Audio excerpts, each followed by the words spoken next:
Good morning. Seems as if you still haven't got your coffee for the morning. Good morning. Oh, that's better. So, as advertised, this panel will be dealing with no place for the status quo. And we have a wonderful panel, which the members of which I will introduce one by one rather than take time going over the whole thing all of the time. So that, now I want to tell you that the important element of this panel is going to be interaction.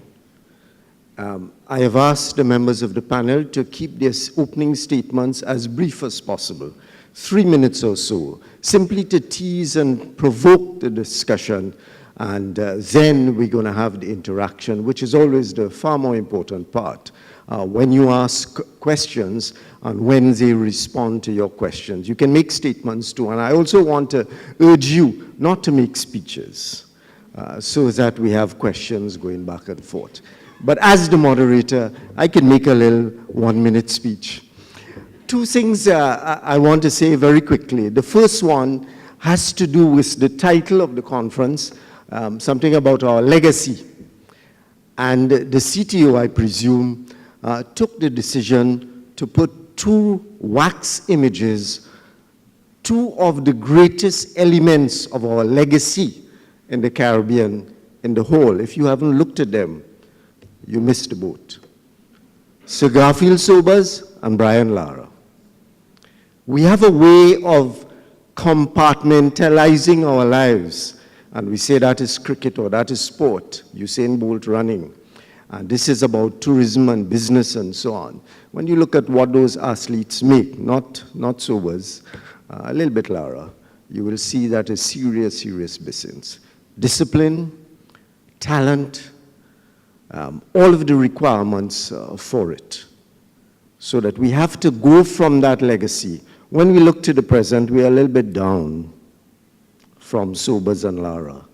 But that should give us the incentive to move to the future, which is the second part of the title of this conference. And the second thing that I want to say is really to give you a line from the 2016 World Global Innovation Report. And the line says, you know, innovation is all about science and technology, research and development, to create the kinds of products that will make you win in the world. Thank you, Mr. Fraser.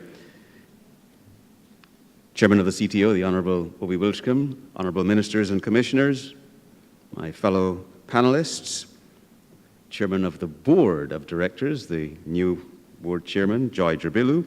I chuckled when I read the description of this session, and particularly these 2 questions. How can planners ever relax? And what are the technical, logistical, economic, and political challenges that must be overcome? That's what's in your book talking about this particular session. Well, the answer to the first question is that there is no rest for the weary.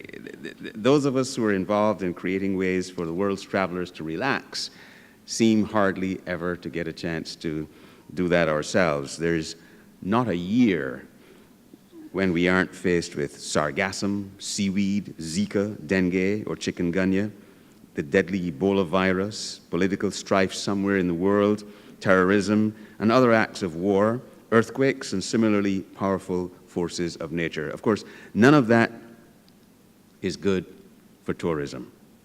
And all of it provides fuel for the argument that tourism is somehow fickle. It's some sort of here today, gone tomorrow industry. I'm here to state the exact opposite. Recent history is replete with examples of all kinds of natural and man-made disasters having occurred around the world, and yet within relatively short periods of time, the public sifts through the facts, breathes a collective sigh of relief, and travel begins again. But it doesn't happen without effort. It does not happen without partnership, and it doesn't happen without money. Let's talk about effort for a minute. The best example of a catastrophic event in this hemisphere was what happened on a 23-square-mile island with a population of 1.6 million people and a legendary dependence upon tourism. That island welcomes 50 million visitors every year. I speak of the island of Manhattan. If you look around the world, not just the sea, but areas like the Pacific Alliance now and ASEAN that are moving towards common aviation agreements and open skies, the Caribbean risks being left behind. The taxation is too high in the Caribbean on aviation. It's not quite as bad as APD in the UK or passenger movement charge in Australia, but something has got to be done because these aviation taxes are detrimental to GDP and detrimental to job growth. And my final point is to think about visas and think about having a common visa system. This will only happen if 4 or 5 Caribbean countries get together through the leadership of their prime ministers and make that happen. It's fine that visas get waived when the Cricket World Cup comes into the English-speaking Caribbean, but it's not fine when that common visa disappears again afterwards. It is completely crazy. And for the ministers and commissioners in the audience, I would really urge you to look very carefully at your visa processes, because some of the ways that people are dealt with in their commissions abroad is frankly still not good enough. So around visas, the ability, getting the prime ministers focused, I think we have to make something really important happen at the CARICOM level to get a collection of forward-sighted prime ministers to work on our industry together. The time is right, I believe, for the Caribbean to put aside its specific island focus and look to what's going to be a very competitive future. Thank you.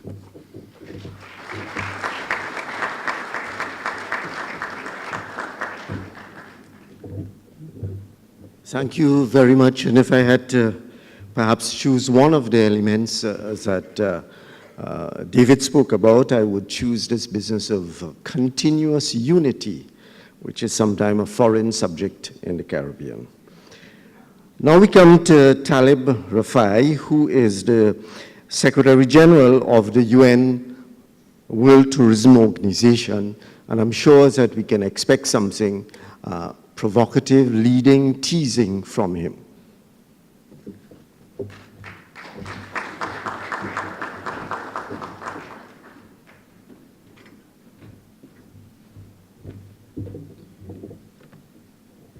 It will be the first time that the UN is in the teasing business. Minister, my very good friend Hugh, ministers, ladies and gentlemen, thank you so much for allowing me to speak to you and giving me this very valuable, very precious opportunity. I'm going to run by through a few small thoughts with you so that we could spare some time for discussions and debates, which I'm sure would be more beneficial and more useful. I want to start by saying, in an attempt to try and answer the 2 questions that were given to us in the panel, that we are indeed living in an age called the age of travel. Just think about it. Last year, we had almost 1.2 billion travelers that crossed international borders in one single year.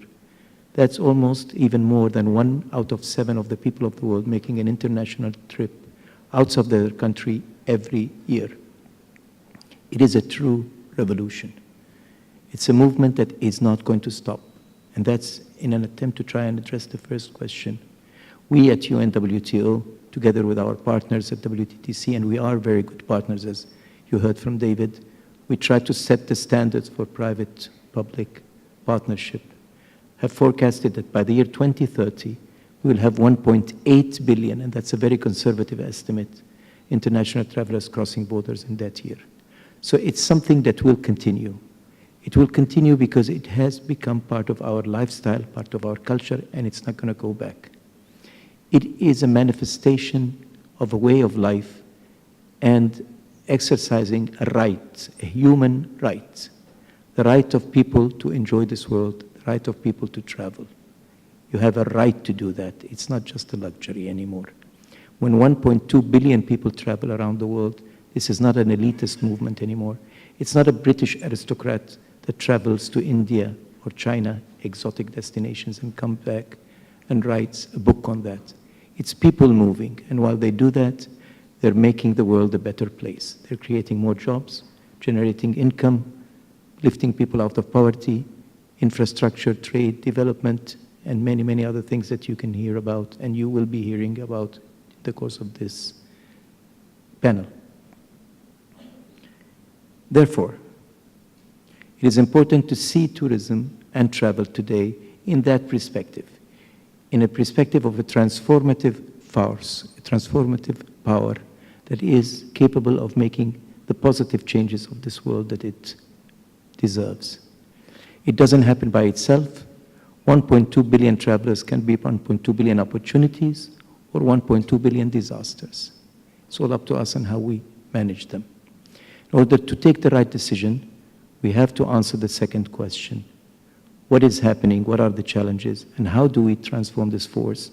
Because at the end of the day, whatever our line of businesses is, whatever we do, whether we run a hotel, an agency, whether we are in the media business, whether we're in public, private sector, our core business must always be to make this world a better place. Our core business is to make this world a better place, and I hope we can all keep that in mind, because whatever we do is meaningless if we lose sight of that. What has happened in the world of travel and tourism lately has been also very interesting. The center of gravity of the world in travel and tourism, like in many other places, has moved east and south. Today, there is hardly any place under the sun that is not visited. You bring me the map of the world, put your finger anywhere you want, and you can be there. 24 hours, 36 hours, whatever it takes you, you're there. The North Pole, the South Pole, the Amazons, the Caribbeans, anywhere. You'll descend from your aeroplane in the North Pole, and you'll find a smiling face there, receiving you and telling you, welcome to the North Pole. And he'll take you to a little motel. He'll take you to a nice restaurant. The world has opened up in an incredible way, and that is a fact. Now, that has also brought with it some changes with regard to the developing destinations and the emerging destinations. Today, the emerging destinations represent 55% of the 1.2. Only 10 years ago, there were only 40%. 60% of the people of the world used to go to Europe, North America, or come out of Europe and North America. So the center of power is shifting. That's very important, very, very important development. Today, source markets are shifting. China exported last year only 149 million international travelers, by far becoming number one and superseding Germany and the UK that were for the last 50, 60 years dominating the scene.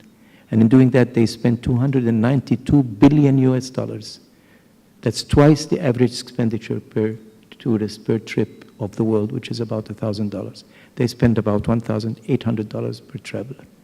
That is something to keep in mind and to think about in the changes that are happening. The second most important change is the demographic change. People are living longer, healthier, they're becoming older. We have to cater for that. We have to accept the newcomers to the world of travel and tourism, the 80s and the 90s, that we never thought about.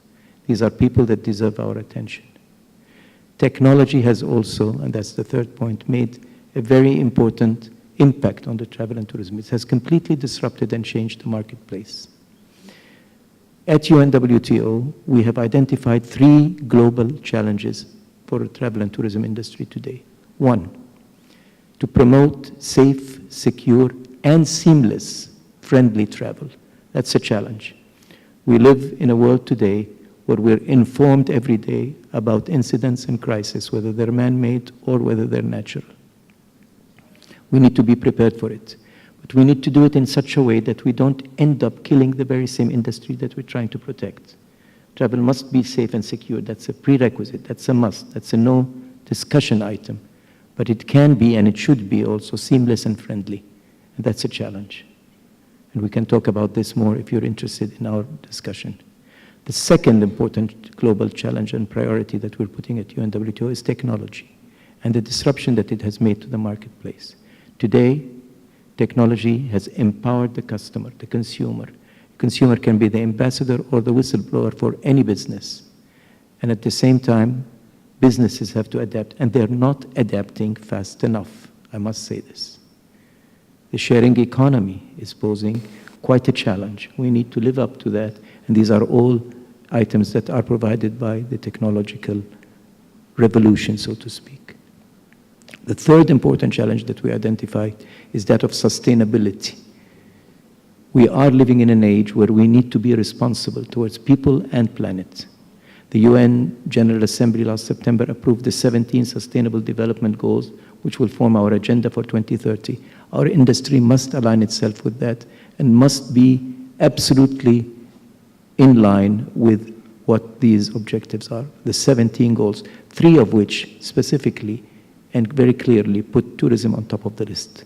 Goal 8, Goal 12, and Goal 14. Now, having said that, let me finish by also presenting to you some suggestions as to what the Caribbeans must be looking at in light of the global priorities and challenges. I personally believe, and this is going to be somewhat provocative, I apologize for that the Caribbeans must focus on 3 very important priorities. 1, culture. Culture and tourism are too far apart in the Caribbean. People around the world have an image and a perception about the Caribbean. It's a place to come, enjoy your time on the beach. You don't even need to come in touch and in contact with the people. I'm not sure if they believe that it matters at all. They don't come close to the culture, to the history, tangible and intangible, particularly the intangible cultures, the music, the food, the handicrafts. All of this must become not only part of the tourism product, but the major part. You have such a rich world around you, and we're only selling them sun, beach, and joy and fun. And that is not the right proposition. You need to focus on culture.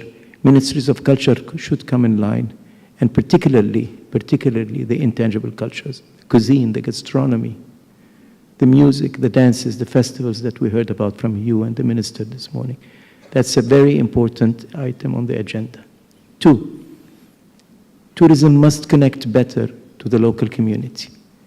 It is not acceptable anymore to build 5-star hotels in 3-star communities.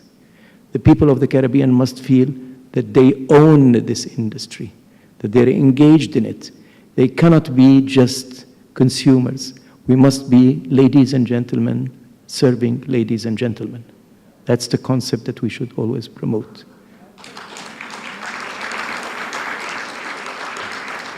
So the empowerment, the engagement, and the real one, the decision-making process must be in the hands of the local community. We have seen examples all over the world where when the local community was absent, when tourists and visitors were living in bubbles of their own, bubbles of luxury, the setback and the reaction was violent. And it did backfire on the entire industry and on the entire country and on the entire community. Third priority that the Caribbeans must focus on is sustainability, is ethical, responsible tourism. You have such a fragile environment, both natural and cultural.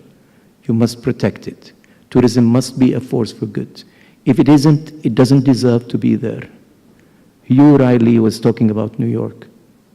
New York as a city is a wonderful city. And it is a place where people come to visit. Many parts of the world are beautiful not only because they're kept natural. You can develop a place. You can build it. Growth is never the enemy. Infrastructure, as you asked today, is never the enemy. It's how we do it and how it reflects on people and the environment. Sustainability and aligning ourselves to the Sustainable Development Goals is a must. So let me repeat again. First, culture. You must connect to your local culture. 2, empower the local community.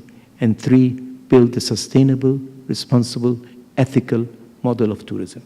I thank you very much.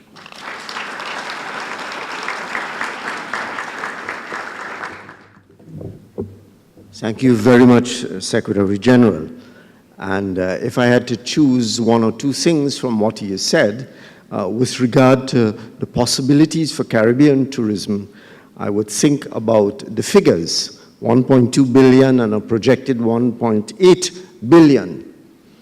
And not only in terms of expansion of numbers, but in terms of a spread of the kinds of nations and peoples who provide the source markets. What can we do to attract some of them? The Honorable Minister of Tourism and International Transport of Barbados, Mr. Richard Seeley, has been before you on a number of occasions, and I'm sure he will need no more introduction than that. I think that most people in tourism get it, and some may not want to get it, but deep down inside they realize you have to get it, because there's no place for status quo thinking if you're going to function in the travel and tourism industry of 2016. That has been my experience. But of course, I think that there are the folks around tourism that I think we need to do some work with. And that is my initial shot, my first stroke. You're using cricket analogies, so that's the first stroke I'm offering. And I'm not a 20-20 man, I'm a test cricketer, so I'll have other strokes later on in the innings as well. But I think that that is where we have to locate it. And we have touched on it to some extent. If tourism gets it, what about those responsible for our tax policies? Are they on board? What about those who are, for example, responsible for the areas where we want to see linkages, the manufacturers, the agriculturists, etc.? What about the leaders? And I mean public sector, private sector leaders, because we often speak about prime ministers, but what about the captains of industry who have the capacity to invest? I'm talking domestic investment. We have large transnational companies in this part of the world that can't seem to find 5 cents to invest in tourism. This is the most tourism-dependent region in the world. And yet we have captains of industry, large private sector players that can invest in everything under the sun, including things that mop up foreign exchange, don't earn $1 in foreign exchange. And they can invest in that, but don't have anything to say about tourism. So clearly, the status quo for them is fine. But there is no place for the status quo. And if we are going to improve the lives and the livelihoods of the Caribbean people, then I would like to posit initially, sir, respectfully, that it is not only the tourism players, but it is those around the tourism industry, the environment that we have to work in. And the truth is, I have made this point elsewhere, sometimes it can be anywhere from feeling as if you're being tolerated to outright hostility towards the tourism sector. There are people, even in 2016, who are still hoping to when we can get past this tourism thing and start to have real industry again in the region. That's the attitude of some. And the truth is, I don't think, again, I need to sell it to anyone in here. Tourism, and I'm glad that we have the 2 global leaders here, private sector and public sector, because you can hear it from them. Because when I make the point, sometimes people are like, don't listen to me. You can listen to the experts now, that it is a real global industry, and it has the potential to transform nations. And we can still do a lot better, even though the results are encouraging. We can do much better. And in case you think that I am suggesting let's just have more rivals and build more rooms, I'm all for the sustainability issue as well. We have to create a balance. We have to establish carrying capacity of our various destinations, and by extension the carrying capacity of the region, to ensure that we can still have quality for those who come to experience what we have to offer. So yes, indeed, there is no place for the status quo, But indeed, I would like to think everybody who registered for SOTIC 2016 is aware of that. It is the job that we have to do after the event is over. So thank you, sir, and that's what I have to say so far. Thank you very much, Minister. And one of the things that he said that I liked, and I like it for a personal reason, is that he asked some questions of the private sector. So with that, the microphones are around, and please come to the microphone, tell us who you are, ask your question, make your statement.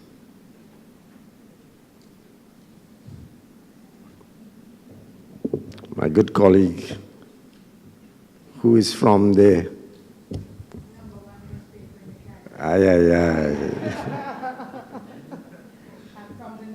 Newspaper in the Caribbean, for those who don't know. It's the Gleaner newspaper.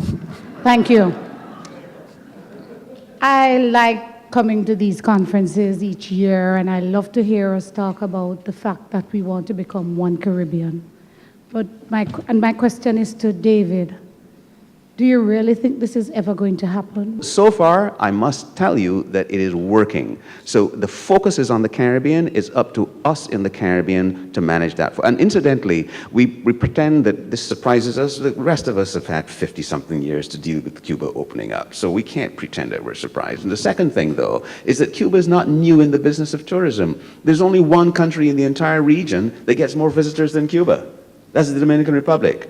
There's 3.5 million visitors going every year to Cuba, so they're not new in this business. So any sibling rivalry that exists around the Caribbean with Cuba has existed for a long time, and we've managed that process. And one last thing on that, very quickly, I have been in this business for 100 years, so I know that there was a time when the Dominican Republic was considered to be such a threat. Oh my goodness, this Caribbean country that was only getting charters out of Germany, all of a sudden is opening up. The rest of us are going to go out of business. It has not happened. So there is no fear that Cuba is going to put the rest of us out of business. Let's hitch our horse to wagons that matter, and let's collaborate and cooperate with each other and take advantage of an opportunity.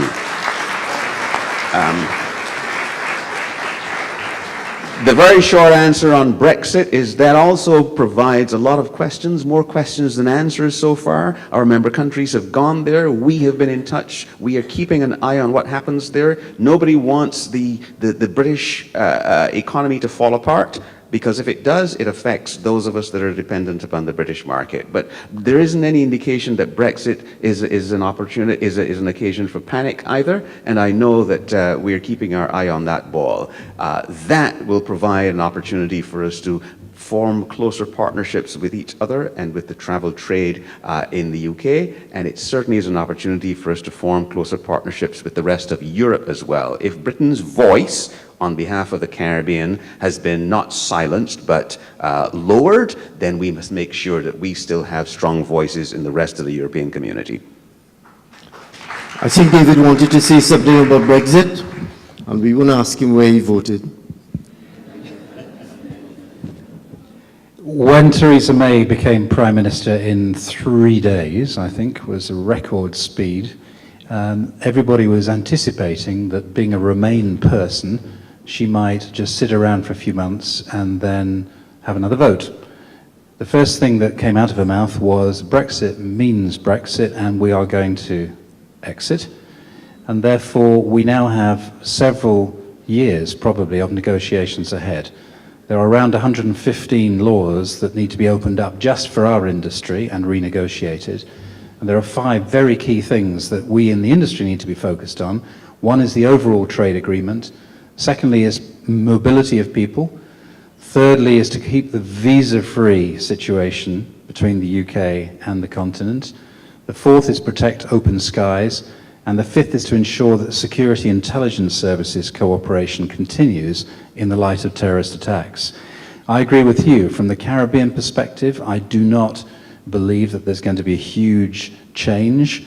The UK travelling public have been very used to fluctuations against the dollar over the years, and even though pound sterling is at record low levels against the dollar. I do not anticipate there to be a major collapse of the UK outbound market. I think it will hold up, and I think as long as you give Hugh some more marketing money, you'll be looking good next year. Okay, so let me ask the Secretary General of the UNWTO to say something on Cuba. Certainly, thank you so much. Just let me say that if we factor the age into the 100-year of experience that Hugh Riley has mentioned, I come to you with 200 years of experience.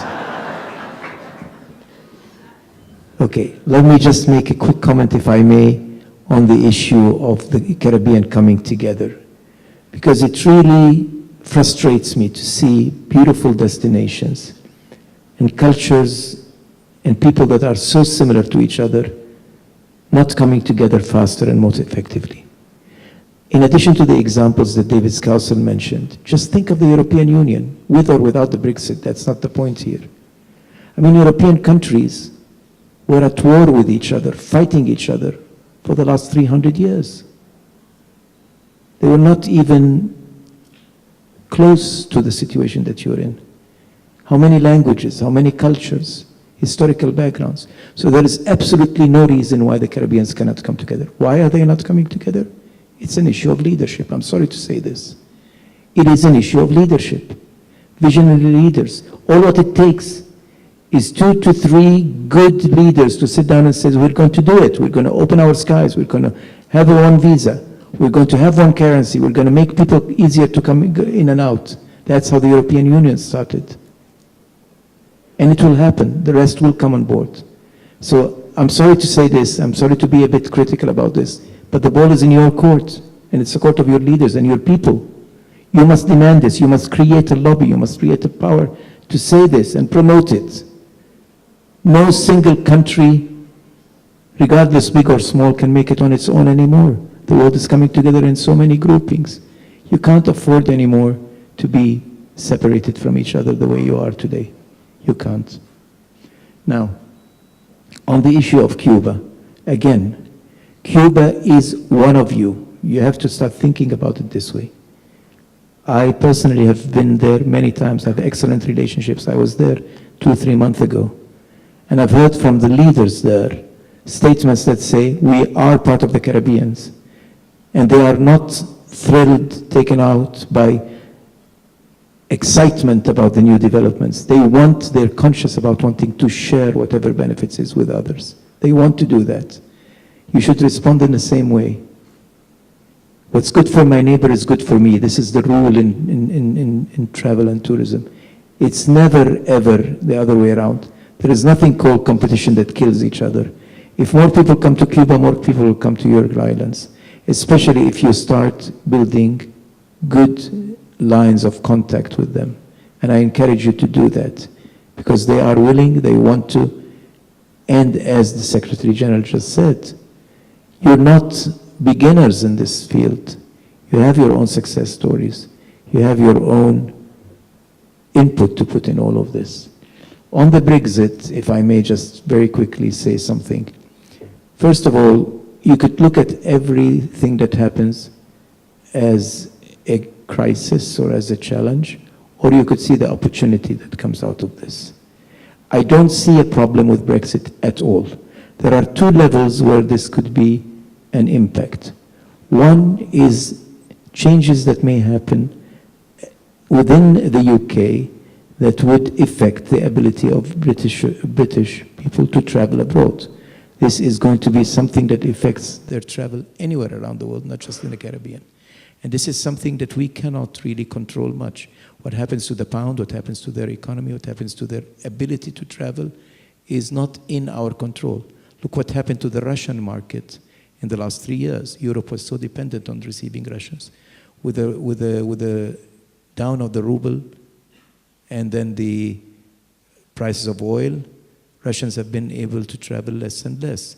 Yet still, now they're beginning to pick up. Any such things are so temporary, so short-term in their impact. But that's one level of effect. The second level, which you will not be affected by at all, is the bilateral level.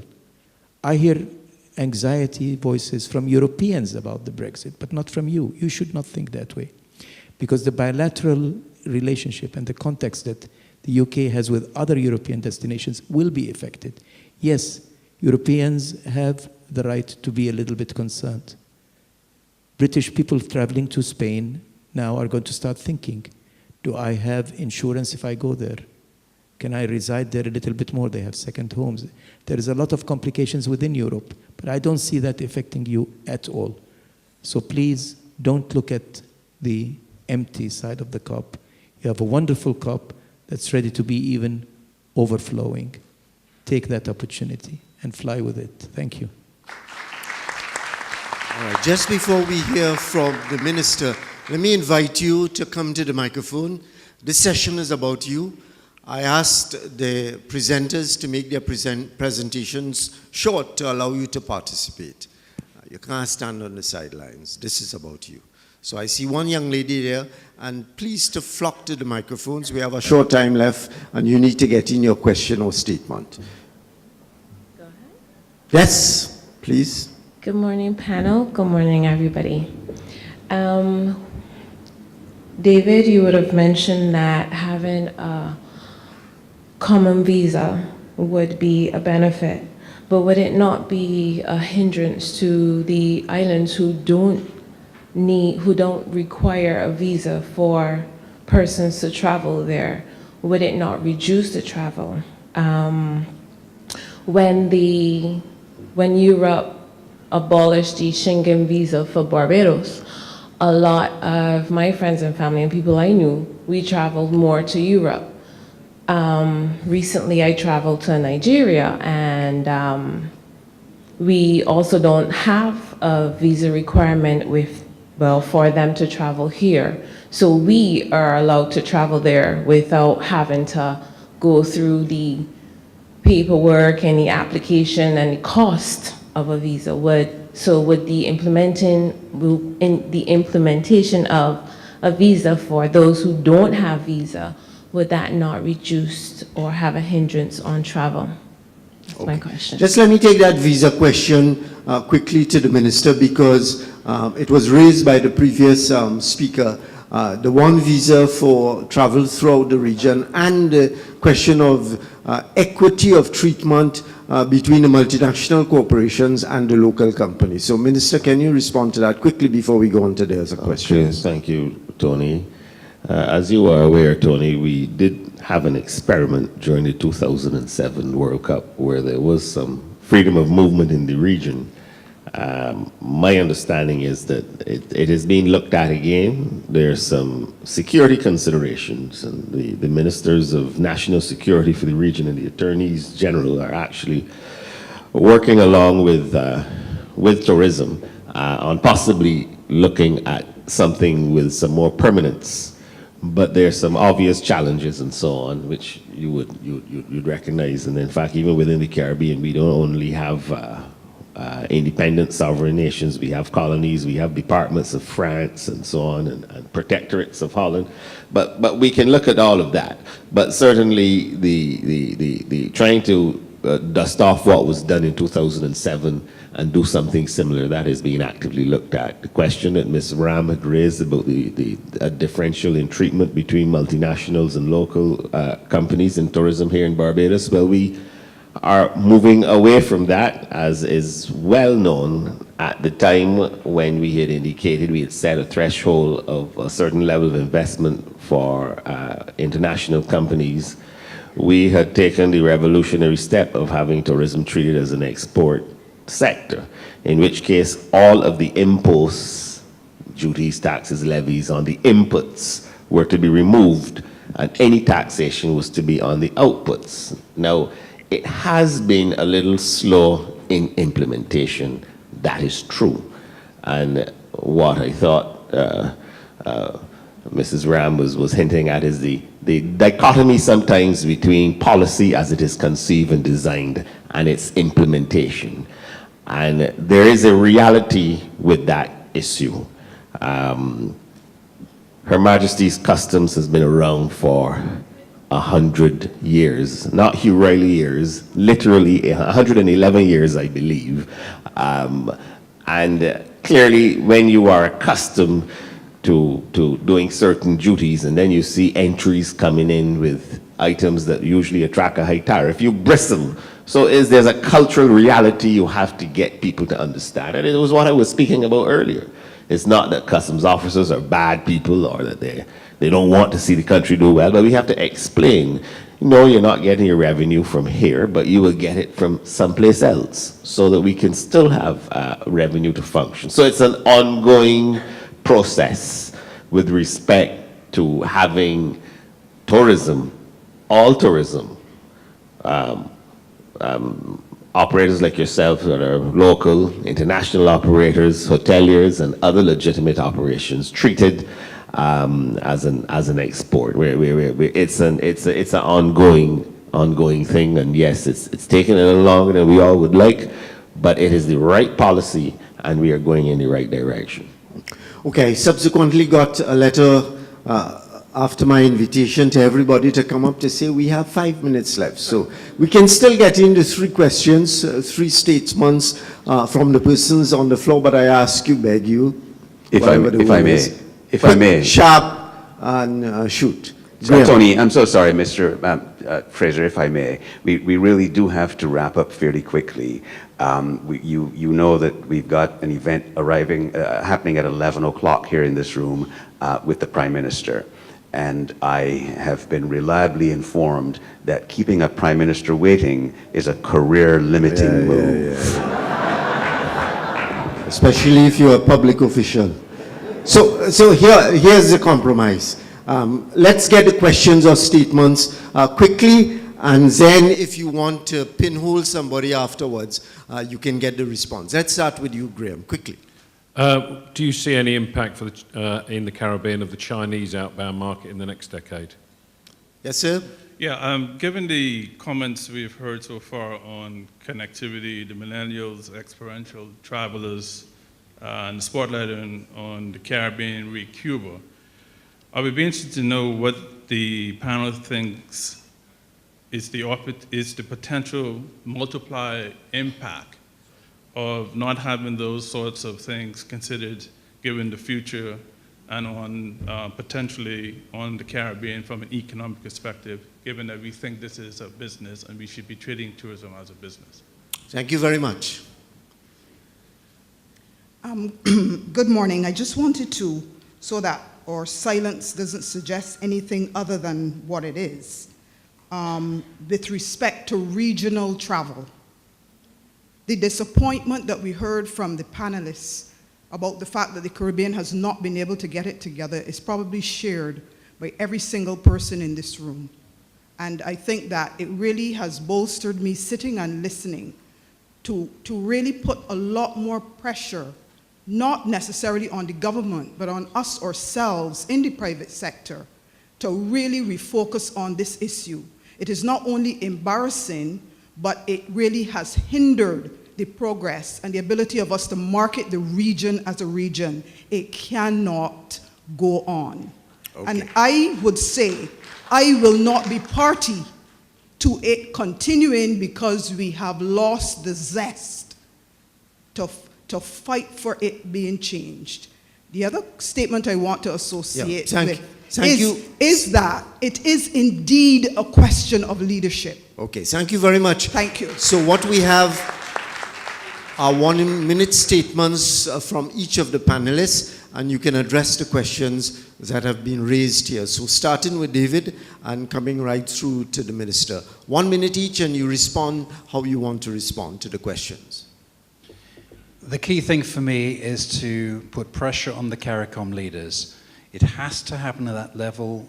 We have to have the leadership that's going to provide a common aviation market, common visa processing, and better marketing approaches for the whole of the Caribbean. It has to happen at that level. The Chinese outbound market is an extraordinary market for the Caribbean to tap in the future, as with others. But at the moment, with the visa processes and all of those things, it's not conducive environment to really bring in people from new markets that you've currently not mined. So it's pressure at the CARICOM level, and then let's move towards that regional focus for everything. It's one Caribbean, it's one voice, it's one people. we're completely aligned with that. We're either a part of the problem or we're part of the solution. So let's all use our collective strengths and our individual influence throughout the region and on the private sector side, public sector side, wherever we can, make our voice heard. We are all responsible in some way for the solutions, not just to articulate the problems.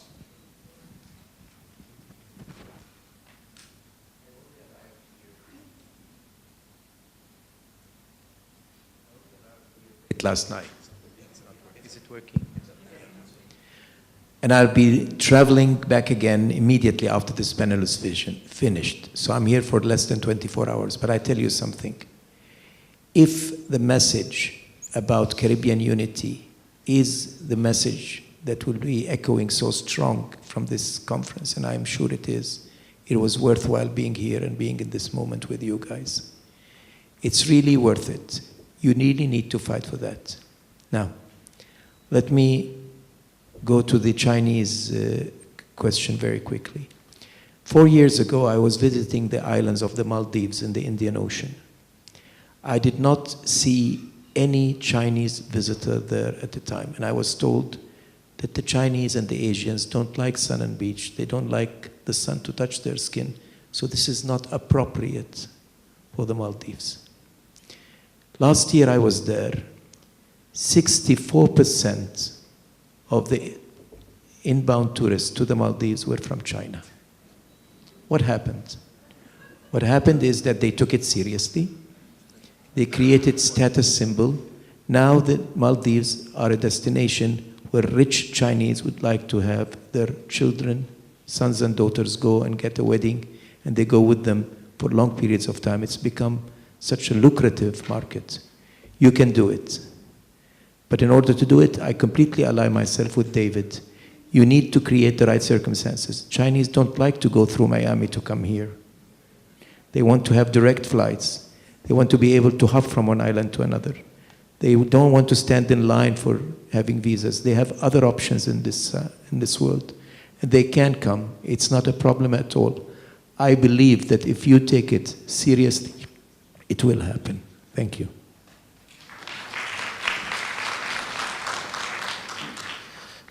Thank you very much.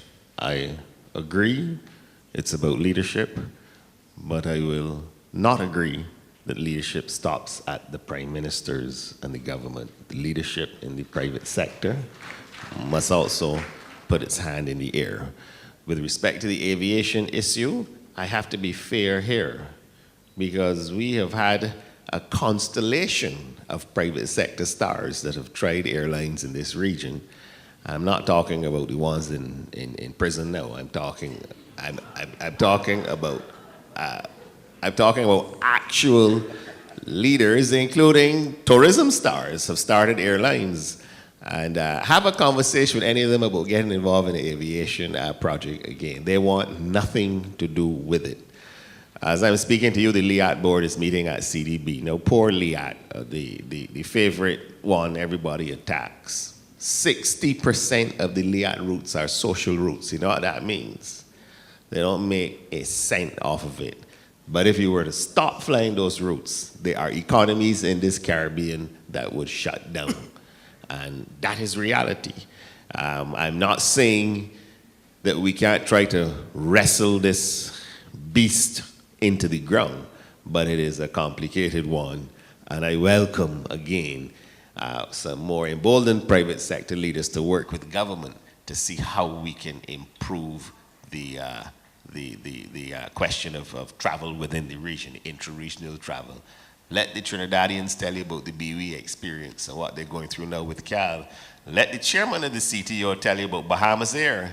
And well, of course, the Jamaica. You saw what the Jamaicans did with Air Jamaica. So understand that it is not an easy place to do aviation, but we have to still see what we can do. And then, of course, there are other modes of transport, such as the high-speed ferries, etc. We need to start looking at that, because that is the reality. But we can't just have airlines starting and collapsing all over the place. whether government-owned or private sector-owned. So we look at these issues, and I'm sorry that you had to fly through Miami to get here, but that might continue in the foreseeable future while we deal with some of these issues. Thank you very much. Thank you very much to all of the panelists, and thank you for your participation. And as we end on the theme of Caribbean integration, I want to recommend to you a song from my countryman, Black Stallion. If you've never heard it before, listen to it. Caribbean Man, one place, same ship, same place. Thank you very much for participating.